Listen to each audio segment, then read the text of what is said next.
देखो, सबसे पहले तो मैं एक चीज प्रॉमिस करना चाहता हूँ कि वीडियो के अंदर कोई भी स्पॉइलर नहीं होगा। मेरी तरफ से मैं पूरी कोशिश करूंगा, ठीक है। लेकिन अगर अटैक ऑन टाइटन के अंदर आगे चल के क्या होने वाला है उसके स्पॉयलर्स आप लोगों को नहीं चाहिए तो फिर आपको भी दो चीजें करनी पड़ेंगी। सबसे पहला, इस वीडियो के कमेंट सेक्शन में गलती से भी मत जाना, क्योंकि जिस तरीके से अटैक ऑन टाइटन मेरे लिए स्पॉइल होता है ना, बिल्कुल उसी तरीके से आपके लिए भी हो जाएगा। कितना भी रिक्वेस्ट करो कि खुले में हगना मना है, लेकिन फिर भी लोग मानते नहीं है। दूसरी चीज जो आप लोगों को करनी है ना, कि आज का एपिसोड और आगे आने वाले जितने भी एपिसोड है ना, उसका इंट्रो और आउट्रो स्किप कर देना। क्यों? क्योंकि आज जब इस attack on Titan season 4 part 2 का पहला एपिसोड आया, मैंने उसका इंट्रो देखा, मैंने बोला एक मिनट, इसके कोई भी स्पॉइलर नहीं देना है, ठीक है, हमारी जिम्मेदारी। लेकिन जिन्होंने ये इंट्रो बनाया वो लोग क्या मजे ले रहे हैं? क्योंकि ये जो नया इंट्रो आया है अटैक ऑन टाइटन का, उसके अंदर खुद इतनी सारी चीजें स्पॉइल कर दी हैं, इतनी सारी चीजें स्पॉइल कर दी है ना, कि अगर कोई एक बंदा जो बार बार ब्रेकडाउन बनाता है, उसने अगर ध्यान से देख लिया, मतलब उसको पहले समझ जाएगा कि आगे क्या होने वाला है। और इन एपिसोड्स के एंड में जो गाना बचता है ना, वो भी मैं स्किप करने के लिए क्यों बोल रहा हूँ, क्योंकि वो गाने के लिरिक्स पे अगर आप ध्यान दोगे तो उसके अंदर भी स्पॉइलर भरा है। लेकिन उसी के साथ साथ अटैक ऑन टाइटन का ये जो एंडिंग सॉन्ग था ना, वो बढ़िया लगा मुझे, उसके लिरिक्स, क्योंकि एरन येगर की जो मेंटालिटी है ना, उसको उस सॉन्ग के लिरिक्स के अंदर प्रेजेंट करने की कोशिश की गई है। और मैंने जब उस गाने के लिरिक्स रीड किए ट्रांसलेट करने के बाद, टच हुआ इधर। लेकिन यही सेम चीज मैं इसके नए इंट्रो के बारे में नहीं बोल सकता हूँ। मतलब ठीक है, होपफुली आगे चल के जितने एपिसोड में देखूं उस हिसाब से वो गाना मेरे ऊपर और ज्यादा ग्रो करने लगे, क्योंकि ये सेम चीज मेरे साथ हुई थी जब attack on Titan season 4 part 1 का इंट्रो आया था। मैंने बोला ये क्या है, फिर जब मैंने उसको कई बार सुन लिया तो फिर बोला भाई ये क्या है। आज तक सुनता हूँ उस गाने को, माय वॉर। और मेरे पर्सनल ओपिनियन के हिसाब से वो जो है ना माय वॉर, वो अटैक ऑन टाइटन का सबसे बेस्ट ओपनिंग सॉन्ग है। जिन लोगों को ससागे वो पसंद है वो लोग मेरे से फाइट कर सकते हैं। इसके इंट्रो के बारे में इतनी सारी चीजें मैं बोल रहा हूँ, लेकिन एपिसोड तो स्टार्ट इंट्रो पे होता ही नहीं। हम लोग शुरुआत करते हैं कैप्टन लीवाई पे, जिसको लेकर मैंने एक छोटा सा स्पॉइलर दिया था, जो कि मजाक में बोला था, स्पॉइलर नहीं था वो। और अब जिन लोगों को आगे की स्टोरी नहीं पता वो लोग जरूर गेस कर सकते हैं कि लीवाई जिंदा है या मर गया। लेकिन एक बंदा जिसको मर जाना चाहिए था लेकिन फिर भी जिंदा है, ज़ीक येगर। क्योंकि लास्ट टाइम जब अपन ने उसको देखा था, उसकी आधी से ज्यादा बॉडी उड़ चुकी थी। हाथ और पांव तो कैप्टन लीवाई ने काट दिए थे, लेकिन जो एक थंडर स्पीयर उसके पेट में घुसा था वो उसने खुद उड़ा दिया। अब यहाँ पे आप में से कुछ लोग क्वेश्चन कर सकते हैं कि फिर वो जिंदा कैसे है? आपको नहीं पता, लेकिन मेरे को पता है कैसे जिंदा है वो, आई नो। और ये मैं सिर्फ अंदाजा लगाने की बात नहीं कर रहा हूँ। जिसने अटैक ऑन टाइटन की स्टोरी लिखी उसने खुद बताया मेरे को। जिन लोगों को पता नहीं मांगा नाम की क्या चीज होती है, वो तो सच में बिलीव कर लेंगे।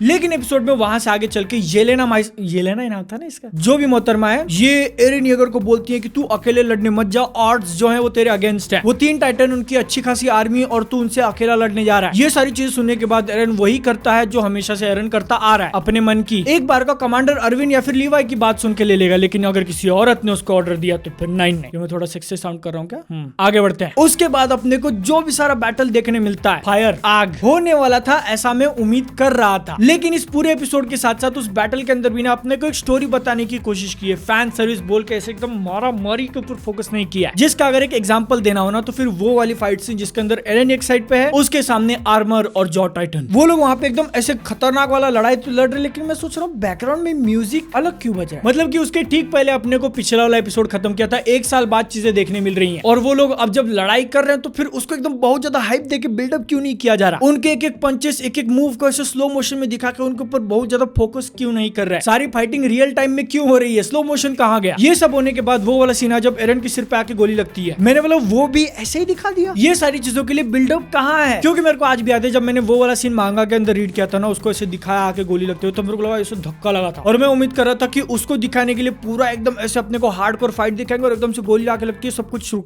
लेकिन यहाँ पे एपिसोड में बस वो हो जाता है। मेरे को रियलाइज हुआ कि यहाँ पे मैं बिल्कुल एक एनलाइटेंड मांगा रीडर की तरह साउंड कर रहा हूँ, कि वो सीन मांगा के अंदर इतनी जबरदस्ती, लेकिन एनिमे के अंदर इतनी छोटी छोटी बातों के ऊपर फोकस। क्या करें, अब सिर्फ एक 20 मिनट का एपिसोड है, उसके ऊपर अगर वीडियो बना रहे तो फिर छोटी छोटी बातों के ऊपर फोकस करना पड़ेगा ना। लेकिन अब क्योंकि मेरे को एक्चुअल में पता है आगे चल के क्या होने वाला है, तो फिर इस एपिसोड के अंदर कुछ छोटी मोटी चीजें जो कंफ्यूज कर सकती हैं नॉन मांगा रीडर्स को, वो क्लियर कर देता हूँ। इस फाइट के अंदर मारने वाले एरन येगर के सिर पे गोली मार रहे हैं, उसके गले पे नहीं, जहाँ पे एरन एक्चुअल में है। क्यों? अगर उन्होंने गले पे मारा तो फाइटिंग यहीं पे खत्म ना, इतना लंबा खींचने की क्या जरूरत है? वो लोग उसके गले को टारगेट इसलिए नहीं कर रहे क्योंकि अगर वहां पे गोली मारी तो एरन मर जाएगा, और अगर एरन मर गया तो फिर फाउंडिंग टाइटन की जो पावर है, जिसके लिए इतनी सारी लड़ाई हो रही है, वो उनके हाथ से निकल जाएगा। कैसे? वेल, अब ये चीज मैं बोलने वाला तो नहीं था, लेकिन इसी एपिसोड के अंदर अपने को दिखा दिया कि जब ज़ीक की बॉडी कट हो चुकी है तो फिर वो एक अलग प्लेस पे गया है। नीचे पूरा रेत है, एक लड़की उसके पैर बना रही है, उसको नाम दिया गया है द पाथ, जिससे सारे के सारे एलियंस एक दूसरे से कनेक्टेड हैं। और अगर कोई भी ऐसा बंदा जिसके पास टाइटन की पावर पावर है वो मर जाता है, उसको कोई दूसरा टाइटन नहीं खाता, तो फिर वो टाइटन की पावर जो है ना वो किसी भी एक रैंडम पर्सन को मिल जाएगी जिसके पास एल्डियन ब्लड है। और जहां तक मेरे को याद है ये जो पाथ नाम की चीज है ना उसी का पावर यूज करके ज़ीक जो है लोगों को टाइटन में शिफ्ट कर सकता है। उसके चिल्लाने से वो पावर्स पाथ के थ्रू वहां तक पहुंचती है। I hope I am correct on this one. और अगर आपको लग रहा है कि यहाँ पे मैंने स्पॉइलर दे दिया, कुछ एक्स्ट्रा बता दिया, तो नहीं, इसमें से ऑलमोस्ट सारी की सारी बातें अपने को ऑलरेडी शो के अंदर बता दी है। लेकिन आज के एपिसोड में जब एरन वहां पे फाइट कर रहा है उसको सपोर्ट देने के लिए जो येगरिस्ट उसके फैंस थे वो आ जाते हैं, लेकिन उनकी भी लग जाती है। चारों तरफ से घिर चुके हैं, एरन और उसके फॉलोअर्स दोनों की ही ली जा रही है। और सच बोलो तो यहाँ पे सिचुएशन उनके लिए ठीक नहीं लग रहा। बट रुको, थोड़ा सब्र करो, अभी इस खेल के अंदर असली खिलाड़ी आना बाकी है। ओनियांग कपोन नाम के जो बंदे हैं वो जाते हैं बाकी के कैरेक्टर्स को छुड़ाने के लिए, एरन के जो दोस्त थे। और एपिसोड उनके डिस्कशन भी खत्म होता है कि एरन ने हम लोगों को धोखा दे दिया, हमको जेल के अंदर बंद कर दिया, तो फिर हम लोग उसकी हेल्प करने क्यों जाए। और अब क्योंकि वो लोग शो के इतने इंपॉर्टेंट कैरेक्टर्स है तो फिर वो लोग जब फाइट में उतरेंगे तो फिर जरूर इंपैक्ट करेंगे। लेकिन अगर उनके हेल्प से एरन जीत गया तो उसके बाद वो फाउंडिंग टाइटन की पावर यूज करके खुद एलियंस को ही चेंज कर देगा ताकि आगे चल के उनके बच्चे ना हो और धीरे धीरे करके सारे एलियंस मर जाए। तो हाँ, ये एक ट्रिकी सिचुएशन जरूर है। लेकिन फिर ऐसे लोग जो कि सोचते हैं कि आर्मिन को क्यों बचाया, वो तो कुछ कर भी नहीं रहा है। तो यहाँ पे आर्मिन अपने दिमाग के साथ साथ एरन के दोस्त होने का फायदा उठाता है और उनको समझाता है कि तुमको लगता है कि एरन एक्चुअल में ऐसा करेगा, अपना ही फ्यूचर खराब करेगा, अपने लोगों का फ्यूचर खराब करेगा। नहीं, आर्मिन का ऐसा कहना है कि वो सारी चीजें सिर्फ बोलने के लिए थी, एरन का प्लान कुछ दूसरा है। सच में कुछ दूसरा है या नहीं पता चलेगा आगे के एपिसोड्स में। लेकिन अगर आप लोगों को ऐसा लग रहा है कि वो जो एक इंपॉर्टेंट खिलाड़ी की मैं बात कर रहा था वो मिकासा या आर्मिन होंगे, तो नहीं, असली जो एक महारत ही आना बाकी है, ज़ीक येगर, उसके लिए तुम रुक जाना। और इसके आगे से जो भी सारी चीजें देखने मिलेंगी वो तो तुमने एक्सपेक्ट भी नहीं की थी। बिना कोई स्पॉइलर दिए मैं सिर्फ इतना ही बोलना चाहूंगा कि आज के एपिसोड में तुमने जो फील किया ना वो सारे एपिसोड्स में फील करने मिलेगा, लेकिन उसके साथ साथ बहुत सारी शॉकिंग चीजें भी पता चलेंगी। तो I hope you are prepared. बाकी I am also prepared to make a video on every episode. क्या करूं, बनाऊं या नहीं बनाऊं, तुम बताओ